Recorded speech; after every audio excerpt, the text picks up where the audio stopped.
Tá Alô, bom, tá bem, então, pode deixar Nomura, aberto. boa tarde, bom dia, Nomura, bom dia, Alan. Nós estamos produzindo um vídeo com um especialista em tecnologia, Nomura, Eduardo Nomura, e hoje nós vamos falar sobre o Teams. Isso. Nomura, quais as grandes facilidades e utilidades do Teams para trabalhos online ou virtuais de um modo geral? Bom, sejam todos bem-vindos, sejam todas bem-vindas nessa experiência. E o Teams é uma ferramenta muito interessante no sentido de recursos que a gente tem nele e que às vezes não tem em outras ferramentas e que a gente pode explorar dentro de um ambiente de facilitação. Aqui nós vamos nos limitar a falar de umas 3 ou 4 funcionalidades que são as mais úteis que a gente vai, vocês vão poder explorar dentro dos workshops de vocês, tá? Bom, o primeiro é o chat, a princípio ele é uma função básica, né, de conversa, e o que a gente tem de legal nele é que eu posso pegar uma imagem qualquer aqui dessa tela, por exemplo, dar um print screen, e jogar essa tela como referência, como um objeto para que as pessoas possam olhar esse conteúdo, seja uma orientação, seja uma explicação de uma dinâmica, então, ou até de uma tela mesmo, que tem alguma informação interessante. Então, os profissionais que estão conduzindo a sessão, então, podem usar esse recurso. Além dessa imagem, ele tem uma opção também de vincular algum emoji, né? Então, eu posso colocar um joinha. Coloca aí, Helena, um joinha nessa imagem, ou um coraçãozinho. Então, é uma forma da gente usar o chat e um recurso que ele tem de emojis para fazer como se fosse uma enquete, né? Então, ó, a Helena colocou aqui. Como a gente está com o mesmo usuário, então não muda a quantidade, mas se ela tivesse, ela registrar, ele vai mudar 2 ou 3, então esse contador ele vai se alterando também. Então, uma ferramenta bem interessante para você, em certa medida, utilizar para fazer uma consolidação de uma aprendizagem, os principais insights, e poder usar esse recurso da imagem e dos emojis como um critério de enquete, tá? Você também Então, até... Nomura, só para complementar para os líderes educadores, esse tipo de recurso, ele favorece, às vezes você tem pouco tempo para fechar um trabalho, para consolidar, e aí pode pedir para as pessoas colocarem no chat uma ideia, uma dica, o que é que eles absorveram, e aí, ao mesmo tempo, você tem essa informação, de todo o grupo. Isso. Tanto como uma imagem, como um comentário, né, Lene? Então, por exemplo, eu posso perguntar para eles, em uma palavra, como é que vocês estão chegando? E pessoas que estão chegando com aquela mesma palavra curtem. Então, é uma forma, com palavras, imagens, a gente pode fazer, usar o chat como uma ferramenta de enquete para a experiência. Tudo bem? Lena, tudo bom? Bom, a gente tem as reações que nós podemos estimular aqui dentro do processo, tá? E também tenho a experiência das pessoas aqui, né? De olhar as pessoas e poder mutar microfone, desmutar. Então, o co-host, vamos dizer assim, ele tem essas possibilidades para serem aplicadas, tá? Ah, o que a gente queria reforçar aqui é o uso das salas. Então, quando o profissional ele tem essa função habilitada, vai aparecer esse ícone, né, escrito salas, tá? Quando eu clico salas, a primeira vez vai aparecer essa tela para eu criar essas salas. Essas salas, elas podem ser criadas automaticamente. Então, na medida que eu vou mudando a quantidade de salas, a quantidade de pessoas vai sendo redistribuída, tá? Vocês veem aqui que muda a quantidade por sala, então aqui é uma referência para saber. Às vezes tem dinâmica que são duplas ou trios, então por aqui eu consigo já fazer essa mensuração de quantas salas eu vou precisar para ter aquela configuração de duplas, trios ou quartetos. ou eu posso fazer manualmente. Então, quando eu vou fazer automático, eu só clico em criar salas, ele já distribui as pessoas automaticamente nas salas de uma forma randômica. Então, eu não me preocupo com essa opção. Agora, eu vou criar como se fosse manualmente para vocês verem como é que eu faço a atribuição das pessoas, tá? Então, eu estou criando, ele só vai criar as estruturas, tá? E aí ele vai me perguntar quem são as pessoas que eu vou fazer a atribuição. Então, imagina que teria uma lista de pessoas e todas ficariam como não atribuído, eu vincularia aqui na sala. Uma outra opção que tem também é quando eu tenho mais de uma pessoa, eu quero colocar as pessoas A, B ou C na sala, eu posso usar esse cheque. Então, quando eu marcar o cheque nas pessoas, ao mudar o do primeiro, todas as outras também vão ser atribuídas para aquela mesma sala. Então, o cheque ele é uma ferramenta muito importante quando eu quero definir mais de uma pessoa para uma determinada sala, ou desmarcar a atribuição de mais de uma pessoa. Então, tem esse recurso aqui para vocês utilizarem.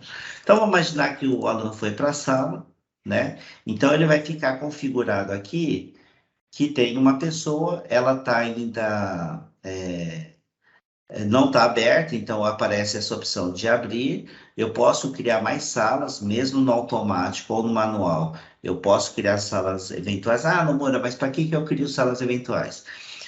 Durante o processo de atividade em sala, pode ser que algumas pessoas não vão participar, né?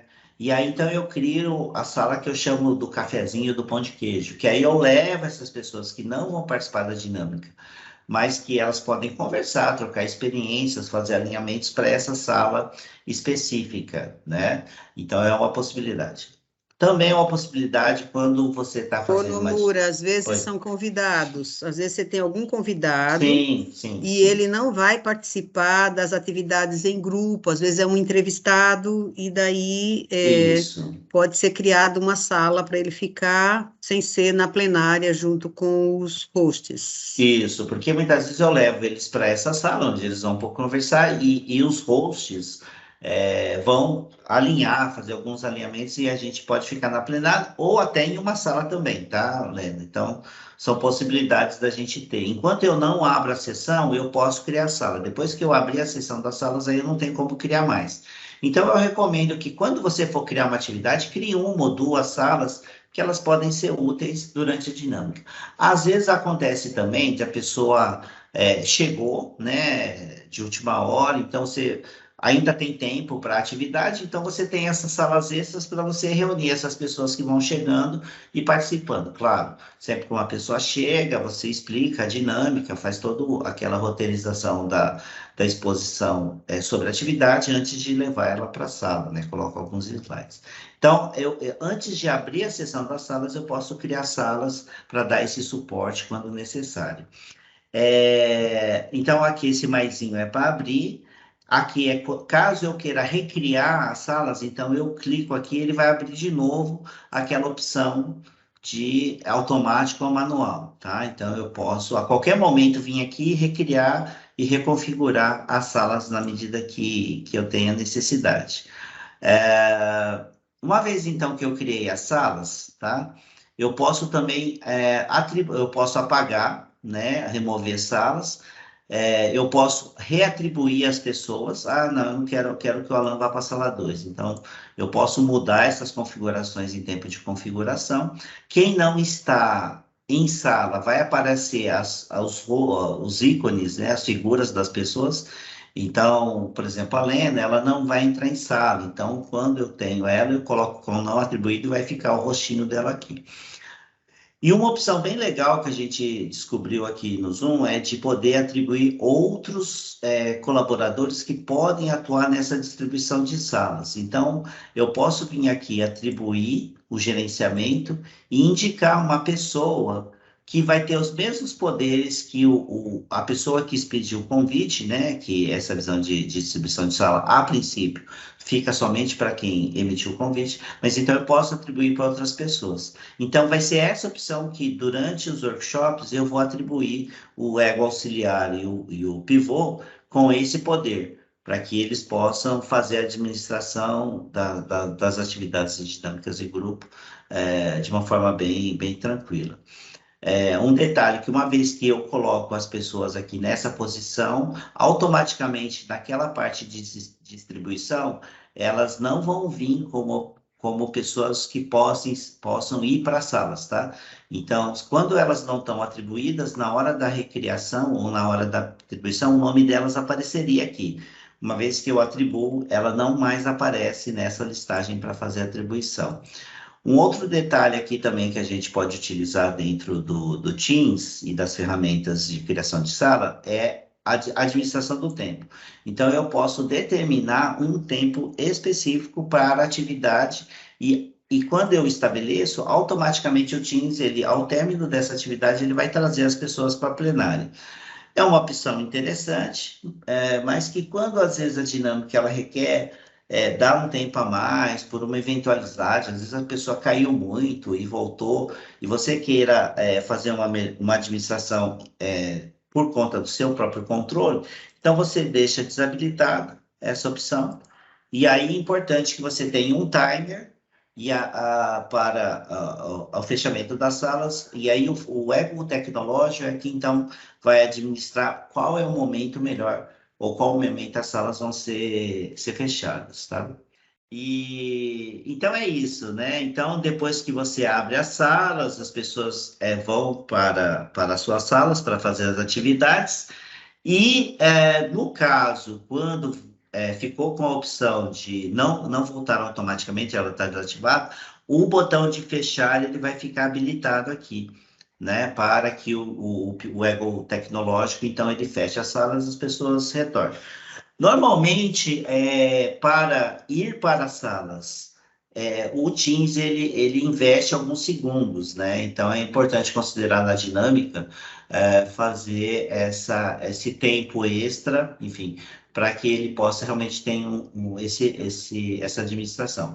Pode acontecer também que pessoas elas fiquem em situação de espera. Então, o que a gente recomenda?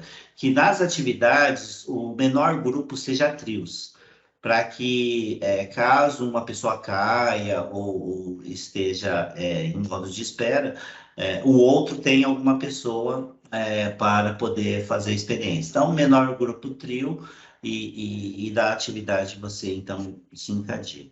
Tem mais algum lembrete, Lena, que você recomenda nessa parte da gestão das salas? Acho que não, só essa atenção e mandar recado, Sim, qual sim, é sim. esse recurso de mandar recados para cada grupo dizendo faltam 2 minutos, mudem a dinâmica, passem para outro colega, Isso. né? Então, aqui eu vou fazer uma experiência que o Alan vai para a sala e vocês vão ver que esse ícone ele vai aparecer, que é como se fosse um megafone. Então, esse ícone é o que a gente chama de broadcast, que ele vai criar um espaço para eu registrar uma mensagem e quando eu clicar ou enviar, essa mensagem vai para todos, né? Então, você viu aqui, a sala ficou aberta, o Alan está lá na sala, não tinha ninguém na sala 1, então ela fica fechada, mas eu posso atribuir um participante a qualquer momento. Então, quando eu clicar aqui, né? Oi, Alan, daqui a pouco eu busco você. Então, são mensagens, né? Você pode, nós utilizamos muito nessa questão da administração do tempo. Olha, faltam 10 minutos para encerrar essa atividade, faltam 5 minutos.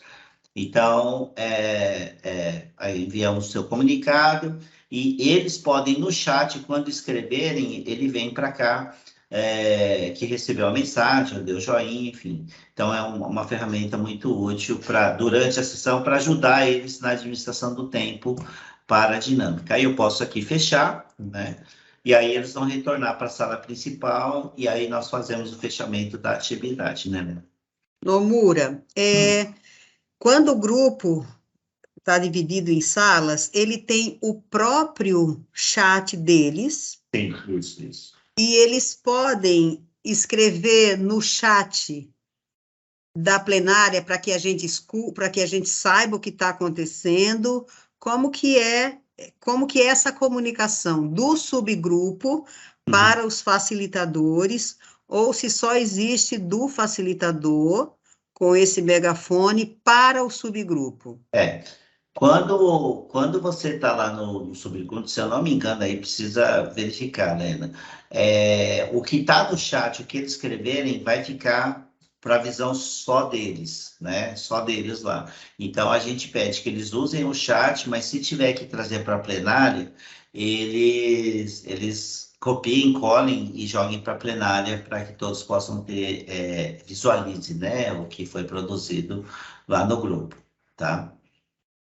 E tem uma opção aqui na atribuição que você pode autorizar que eles voltem para a reunião da sala principal. Então, isso aqui, caso eles queiram voltar, você pode deixar habilitado, né? Enfim, eles voltam e depois você pode reconvidá-los para entrar na sala novamente. O que normalmente também acontece, é importante que o ego tecnológico acompanhe, é que na hora que você vai para as salas, pode acontecer, e a sala está aberta, pode acontecer de alguém cair. Então, basta você clicar no nome da pessoa, vai aparecer como se fosse um item information, e uma vez que a sala está ainda aberta, a pessoa caiu e voltou, normalmente o nome dela vai ficar como se atribuída para a sala, e você pode clicar aqui e enviar um convite para reentrar na sala. Então, a pessoa ela pode, de novo, acessar, né, esse pedido e entrar na sala novamente. Então, é muito importante que o ego tecnológico acompanhe realmente o status da sala e o status dos participantes para fazer algum remanejamento, alguma alteração.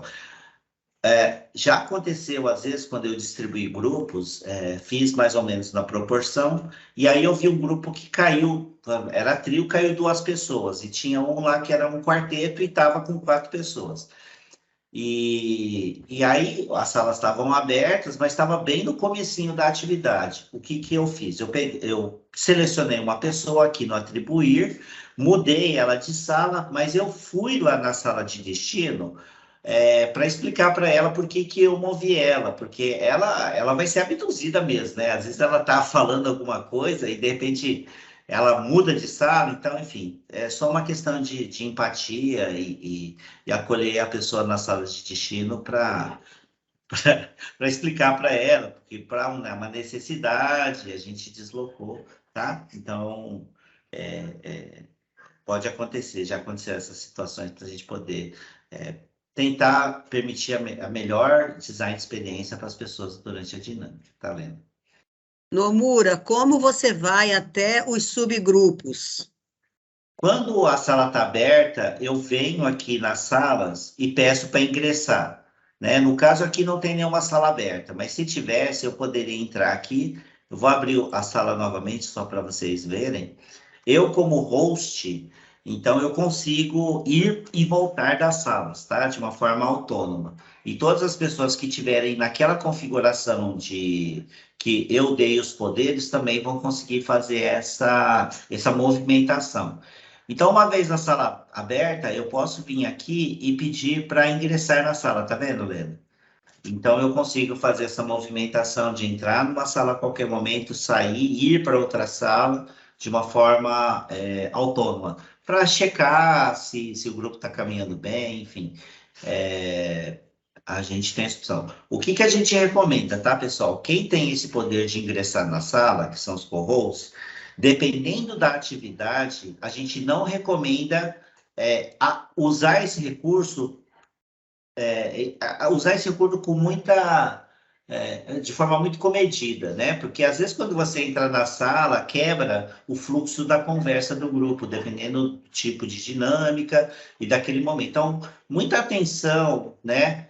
Ao entrar na sala. Se você for usar essa opção, entra com a câmera fechada, microfone desligado, aguarda um tempo para achar um espaço para sua interação. E se for só de observação, então aí mais cuidado ainda. É melhor que você entre durante a dinâmica, mas não entre no meio da dinâmica. Use essa opção somente numa necessidade de checar questão de tempo, se compreendeu ou se pedir alguma ajuda, né? Então, usar isso Ou de se for forma... muito necessário, né, Nomura, avisa para os grupos que pode entrar alguém na sala. Mas isso dispersa, né? Então tem que ser uma coisa realmente ou estratégica, proposital, mas de uma forma bem comedida, para não evitar interromper o fluxo da dinâmica. E aí, gente, tem várias formas também. Vou dar uma dica que a gente utilizou recentemente também, que foi uma técnica de fazer rodar pessoas entre grupos, né? Que a gente chama de shift share ou rodízio, né? Rodízio para apresentar uma ideia ou um conjunto de ideias que o grupo desenvolveu para validar e aperfeiçoar recebendo feedback.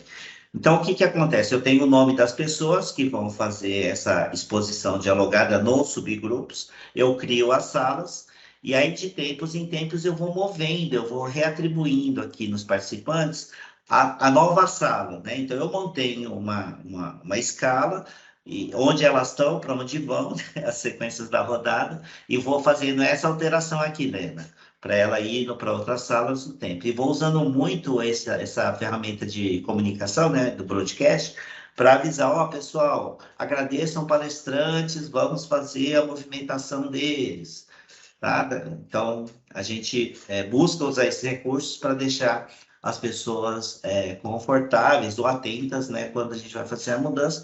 E é uma técnica muito bacana para validar hipóteses, validar ideias e colher feedbacks. E aí depois a pessoa volta para o grupo original, onde o grupo que recebeu vários palestrantes compartilha com esse pivô o que foi legal e o pivô compartilha com o grupo o que recebeu de feedback durante as rodadas. É bem bacana e a ferramenta ela propicia esse tipo de uso, né, de interação. Tá vendo? Muito bom. Fora isso, o Teams, ele tem o recurso, que você trabalha com Zoom e trabalha com Teams, de guardar, de ter equipes que vão se gerenciando e podem ir trabalhando e se comunicando, e talvez esse seja um grande motivo de as empresas optarem muito mais para o uso do Teams como ferramenta colaborativa e usual aí para os trabalhos online. Aqui é um exemplo, né, Lena? Aqui a gente tem toda uma interface de uma equipe que foi formada, então são várias equipes, e cada equipe vai ter uma área comum, onde nós podemos organizar materiais, você pode criar pastas, né, para organizar manuais, vídeos, as próprias apresentações, e você pode criar um espaço de conversa, troca, de uma forma geral. E pode criar os grupos específicos, que vão ser estruturas temáticas, que também vão ter suas áreas específicas de repositório. Então, realmente, é uma ferramenta, em termos de gestão do conhecimento, muito útil e bem estruturada para que a gente possa ter essa experiência conduzida, seja a reunião propriamente dita, seja a troca de experiências durante as sessões que a gente está fazendo. E acho que é isso, Lena. Mais alguma coisa que você gostaria de deixar registrado? Eu penso que quando tiver um grupo inteiro assistindo, eles podem perguntar muito mais, mas a dica é experimentem para que as dúvidas aconteçam, façam o 70 aí no seu cotidiano, com as suas equipes, para poder experimentar a ferramenta e tirar o melhor proveito dela. Obrigada, Nomura. Esse foi mais um programa Nomura com você e a tecnologia. E a lenda de âncora e repórter principal, e é assim, gente. Obrigado aí pela experiência. Até mais. Tchau, tchau.